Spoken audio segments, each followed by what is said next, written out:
കഷ്ടം. പാഴയൊക്കെ ഒരു മാതിരിയായി. ആഹാ, ഇതാര് കൃഷ്ണനോ?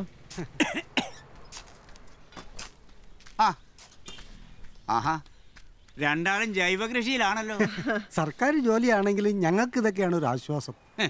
26-ാം തീയതി അവർ ഇറക്കി വിടും. ഓ, റിട്ടയർമെന്റ്. ഓ, എന്റെ അച്ചുവേട്ടാ, ഞാനതങ്ങ് മറന്നുപോയി. ചായ എടുക്കട്ടെ കൃഷ്ണേട്ടാ? ഇപ്പൊ വേണ്ട. മോനെന്തിയേ? എന്തോ പരീക്ഷ ഉണ്ടെന്നും പറഞ്ഞു പോയതാ. ഇനി ചെറുക്കനൊരു ജോലി തരപ്പെടുത്തണ്ടേ? എൻ്റെ കൃഷ്ണ, ഒരു പരിധി കഴിഞ്ഞാൽ നമ്മൾ മറ്റുള്ളവരുടെ ജീവിതത്തിൽ ഇടപെടാൻ പാടില്ല, സ്വന്തം മക്കളായാലും. അതും ശരിയാ. പിന്നെ ഒക്കെ ഒരു പ്രതീക്ഷയാടോ നന്നായി വരുമെന്ന്. നമ്മുടെ മക്കളല്ലേ, അങ്ങനെയല്ലേ ആഗ്രഹിക്കാൻ പറ്റൂ. എല്ലാം ശരിയാകും കൊച്ചേട്ടാ. നീ കയറിയിരി, ഞാനൊന്ന് കൈയും കാലും തേച്ചെഴുതി വരാം.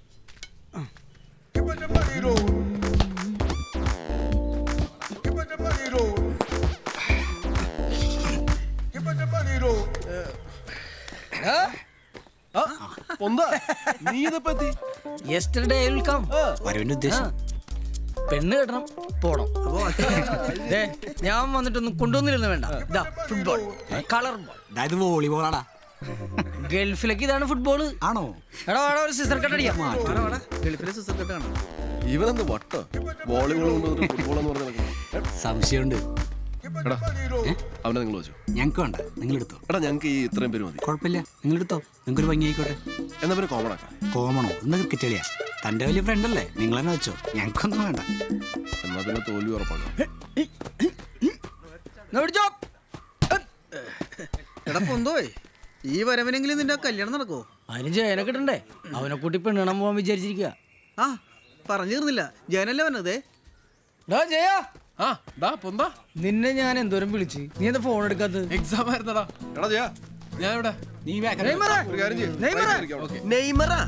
അങ്ങനെയൊക്കെ വിളിച്ചാലും പാസ് വരുള്ളൂ.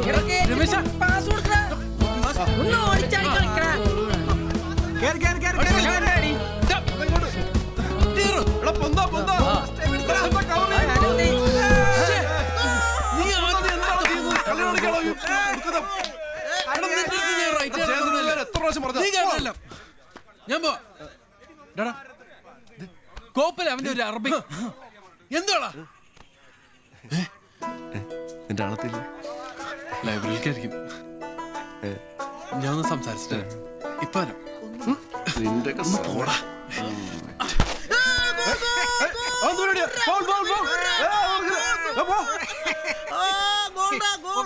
കളിച്ചു നടന്നോ? കളി ആരോഗ്യത്തിന് നല്ലതല്ലേ? അത് ഞാൻ കണ്ടു. ഒറ്റ മിനിറ്റ്. ആദ്യം എന്നാ വന്നു? പിന്നെ മലയാളമൊക്കെ അറിയോ? അവന് കേട്ടാ മനസ്സിലാവും. അങ്ങോട്ട് അതാ അവന്മാരെടുത്തോളൂ.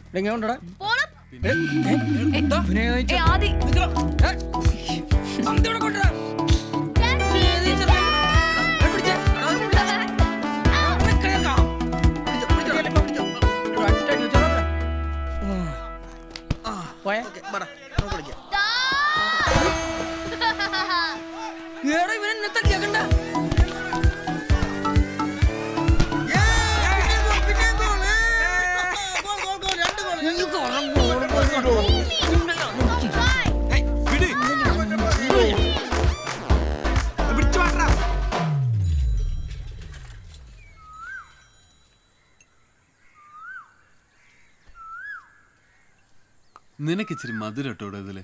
ഓസിനെ കുടിച്ചാലും കുറ്റം പറയണം കേട്ടോ. നിന്റെ കോളേജൊക്കെ എങ്ങനെയുണ്ട്? നമ്മുടെ ടീച്ചർ വരുന്നുണ്ടോ? നമ്മുടെ ടീച്ചറോ? കോളേജൊന്നും കുഴപ്പമില്ല, രാഷ്ട്രീയ കുഴപ്പം. അതിനല്ലേ നിന്റെ അച്ഛൻ അവിടെ തന്നെ സീറ്റ് വാങ്ങിയത്, രാഷ്ട്രീയം വളർത്താൻ. അതേടാ, അതിന് തന്നെയാ. ഇപ്പോഴത്തെ കുട്ടികൾക്ക് പഠിത്തം മാത്രം പോരാ, പിന്നെ നല്ല രാഷ്ട്രീയ ബോധം വേണം. അങ്ങനെ പറഞ്ഞു കൊടുക്കാ. നല്ല ബെസ്റ്റ് അച്ഛന്റെ മോളും. ജയ, നീ വന്ന എന്തായാലും നന്നായി. ഞാൻ നിന്നെ അങ്ങോട്ട് വിളിക്കാനിരിക്കായിരുന്നു. എന്തേ? നാളെ സ്റ്റഡി ക്ലാസ് ഉണ്ട്, നീ വരണം. ഞാൻ എന്തിനാ രവിയേട്ട സ്റ്റഡി ക്ലാസ്സിന് വരുന്നേ? എന്റെ സ്റ്റഡി ക്ലാസ് നിങ്ങളൊക്കെ അല്ലേ? രവിയേട്ടൻ പറ, മുദ്രാവാക്യം വിളിക്കണോ, പോസ്റ്റ് ഒട്ടിക്കണോ? ഞാനുണ്ട് കൂടെ. എടാ, അതല്ല വേണ്ടത്. വ്യക്തികളെ കണ്ട് ആരും രാഷ്ട്രീയത്തിൽ വരരുത്. എല്ലാ പ്രസ്ഥാനത്തിലും കാണും കുറെ നല്ല ആൾക്കാർ. അവരെ കണ്ട് കുറെ ചെറുപ്പക്കാരും വരും. എന്നിട്ടോ ആരാധിച്ച നേതാവ് അഴിമതിക്കാരനാണെന്ന് തെളിഞ്ഞാൽ അതോടെ തീരും ആ പ്രസ്ഥാനത്തുള്ള വിശ്വാസം. രവിയേട്ട, ഇനി നിങ്ങളോ വല്ല അഴിമതിക്കാരനാണോ? എടാ പോത്തെ, ഒരു വ്യക്തി മുന്നോട്ട് വെക്കുന്ന ആശയമുണ്ട്, അതിനെ വേണം പിന്തുടരാൻ. ഭാവിയിൽ ആ വ്യക്തി ഇല്ലാതായാലും ആ ആശയം അവിടെ കാണും. അതാണ് ആദർശം. ഇനി നമ്മൾ രാഷ്ട്രീയത്തിൽ ഇടപെട്ടില്ലെങ്കിൽ രാഷ്ട്രീയം നമ്മുടെ ജീവിതത്തിൽ ഇടപെടും. സഖാവ് ലെനിന്റെ വാക്കുകൾ.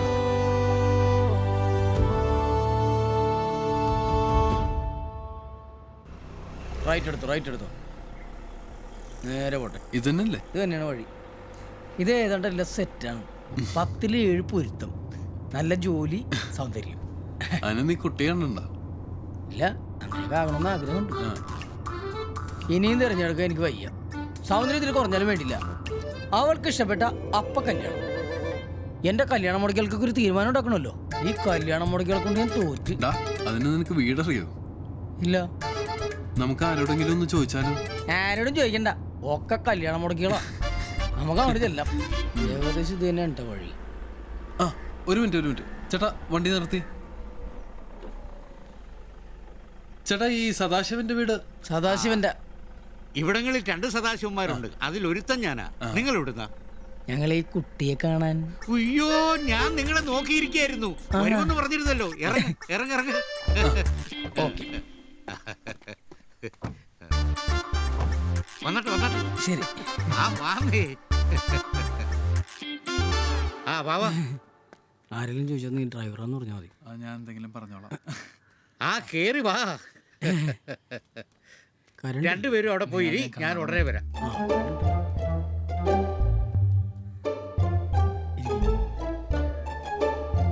വീടൊക്കെ കൊള്ളാല്ലേ? എന്തായാലും നിന്റെ വീടിനേക്കാളും കൊള്ളാം. എന്താ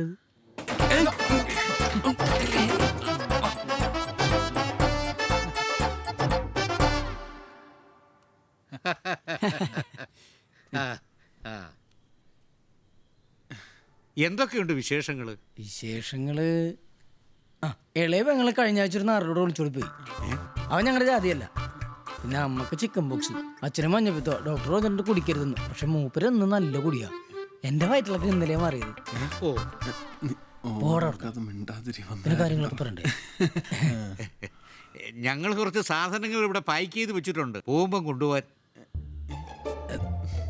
കൊണ്ടുപോണ്ട, ഞങ്ങൾ ഇവിടുന്ന് കഴിച്ചോളാം. കണ്ടാലേ തമാശക്കാരനാണെന്നറിയാം. കൊണ്ടുപോയാൽ നിങ്ങൾക്ക് എല്ലാവർക്കും കൂടെ കഴിക്കാമല്ലോ. ആയിക്കോട്ടെ. ഓ, അല്ല, കുട്ടി അകത്തുണ്ട്. ഞാനിപ്പോ കൊണ്ടുവരാം. ലതേ. ലത, നല്ല പേരല്ലേ? ഓരോരോ ആചാരങ്ങളെ ഇപ്പൊ ഈ പെണ്ണുങ്ങൾ സ്റ്റൈലൊക്കെ മാറി. പലഹാരങ്ങളൊക്കെ നേരെ വീട്ടിലേക്കാ. എന്താ നിനക്ക് ഏറ്റവും ബെസ്റ്റ് അമ്മായിപ്പിന്നായിട്ടാ കിട്ടിയേക്കുന്നേ? ബെസ്റ്റ്.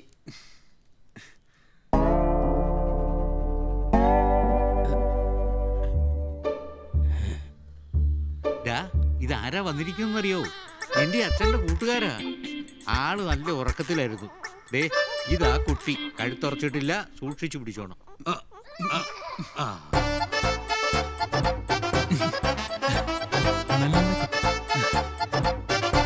അല്ല, ഇന്നലെ ആ മോൻ വിളിച്ചു പറഞ്ഞത് ദുബായിൽ നിന്ന് നിങ്ങൾ വന്നു കഴിഞ്ഞാൽ ഇവിടെ നിന്നുള്ള സാധനങ്ങളെല്ലാം പൊതിഞ്ഞു കെട്ടി വെക്കണമെന്ന്. ദേ, ചമ്മന്തിപ്പൊടി 1 കിലോയേ ഉള്ളൂ. അത് മതിയോ?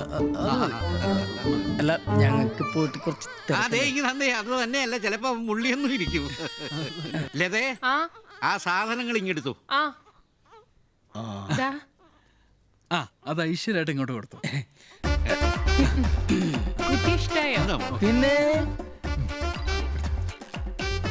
എല്ലാരും വിനുവേട്ടന്റെ അതേ ചായയാണെന്നാ പറയുന്നത്. ഇതവന്റെ അച്ഛന്റെ ചായ ഒന്നും അല്ല. മുമ്പ് കണ്ടിട്ടുണ്ടോ? ഇല്ല, എന്നാലും ഇരിക്കട്ടെ. എങ്ങനെയാ കൊണ്ടുപോകുന്നേ? ഇത്രയുണ്ടെന്ന് പറഞ്ഞാ ഞങ്ങൾ ഒരു ലോറി വിളിച്ചേനെ. അപ്പൊ ശരി, എന്നാ കാണാം. എന്നാ ശരി കേട്ടാ. സൂക്ഷിച്ചു. ഷൂസ് ഇട്ടേ. എനിക്കിങ്ങോട്ട് വരാൻ തന്നെ പേടിയാ. ചേച്ചി പേടിക്കാതെ. പിന്നെ ഞങ്ങളൊക്കെ SFI കാരാന്ന് പറഞ്ഞു നടക്കുന്ന എന്തിനാ? ഈ 4 പേരെ വെച്ച് നിങ്ങൾ എന്ത് ചെയ്യാനാ? ചേച്ചി നോക്കിക്കോ. അതെ, അതൊക്കെ ശരി. പക്ഷെ പിള്ളേരുടെ മുന്നിൽ വെച്ച് എന്നെ ചേച്ചിന്ന് വിളിക്കരുത്. ഓ ശരി.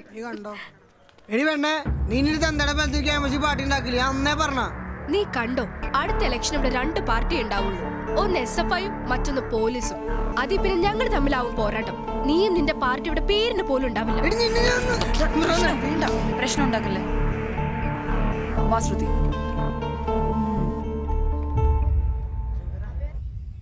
നമ്മുടെ രാഘവേട്ടനെ കുറിച്ച് പ്രത്യേകിച്ചൊരു മുഖവരിയുടെ ആവശ്യമില്ലല്ലോ. കമ്മ്യൂണിസ്റ്റ് പ്രസ്ഥാനത്തിന് വിത്തുപാകിയവരിൽ ഇന്ന് ജീവിച്ചിരിക്കുന്നവരിൽ ഒരാൾ, ചേവൂർ വിപ്ലവ നായകൻ. ഇവിടം വരെ വന്നൊന്ന് സംസാരിക്കണമെന്ന് പറഞ്ഞപ്പോൾ യാതൊരു മടിയും കാട്ടാതെ ഓടി വന്ന ആളാണ് രാഘവേട്ടൻ. നമ്മളോട് സംസാരിക്കാൻ രാഘവേട്ടനെ ഞാൻ ക്ഷണിക്കും. നിങ്ങളെയൊക്കെ കണ്ടതിൽ വലിയ സന്തോഷം. കുറേ കാലമായി എന്തെങ്കിലുമൊക്കെ പരിപാടി പങ്കെടുത്തിട്ട്. ഇന്ന് നമ്മുടെ പാർട്ടി ഒരു പ്രസ്ഥാനമാണ്. ഭരണമൊക്കെ പലതവണ കിട്ടി. കമ്മ്യൂണിസ്റ്റുകാരനെന്ന് പറയാൻ ആർക്കും ഭയമില്ല. 15-ാമത്തെ വയസ്സിലാ ആദ്യമായിട്ട് കൊടി പിടിച്ചത്. കമ്മ്യൂണിസ്റ്റ് പ്രസ്ഥാനത്തെ രാജ്യത്ത് മൊത്തം നിരോധിച്ചു. അടിയന്തരമായി ഒളിവിൽ പോണമെന്ന് ഗോപിയേട്ടന്റെ കത്ത്. ഞാനും നളിനിയും തമ്മിലുള്ള കല്യാണത്തിന്റെ അന്ന് കത്ത് കിട്ടുന്നത്. വായിച്ചപ്പോൾ പറയാ, പാർട്ടിക്ക് നിങ്ങളാ വേണ്ടത്, പൊയ്ക്കോളി, ഒരിക്കലും പിടികൊടുക്കരുതെന്ന്. പിന്നെ ഒളിവ് ജീവിതം. നിങ്ങൾ തോപ്പിൽ ബാസിന്റെ ഒളിവിലെ ഓർമ്മകൾ വായിച്ചിരിക്കണ? അതായിരുന്നു അതിന്റെ നേർക്കാഴ്ച. പിടിച്ചു നിൽക്കാൻ കഴിയുമോ എന്ന് പലപ്പോഴും സംശയിച്ചിട്ടുണ്ട്. പക്ഷേ എന്നെ പിടിച്ചു നിർത്തിയത് ഓള. ഓളോടുള്ള എന്റെ പ്രണയം. ഇടയ്ക്ക് ഓരോരോ കത്ത് വരും. സഖാവേ, നീ പൂക്കുന്നിടത്താണ് വസന്തം. ചുവന്ന വസന്തത്തിനായി കാത്തിരിക്കുന്നു. ഞാൻ അങ്ങോട്ട് എഴുതും. അതായിരുന്നു എന്റെ പ്രാണവായു. നളിനി, നിന്റെ പ്രണയം ചുവന്നിരിക്കുന്നു.